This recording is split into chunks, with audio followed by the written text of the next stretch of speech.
நேத்து ஒரு தாயை சந்திச்சேன் ராணிப்பேட்டையில. ஒரு சினிமாவிலயோ மற்றதுலயோ நடிக்கிற ஒரு பெண்.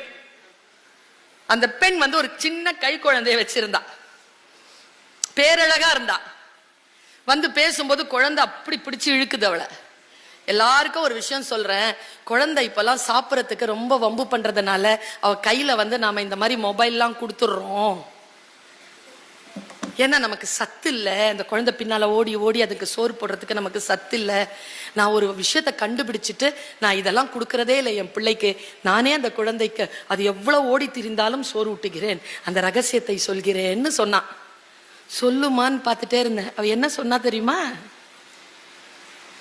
குழந்தைங்கள்லாம் முதல்ல சாப்பிடட்டும், அது தூங்குனதுக்கு அப்புறமா நாம சாப்பிடலான்னு நினைச்சிங்கன்னா முடியாது. நீங்க சாப்பிட்டு தெம்பாயிட்டு பிள்ளைய வளர்த்தீங்கன்னா நல்லா அழகா வளர்க்க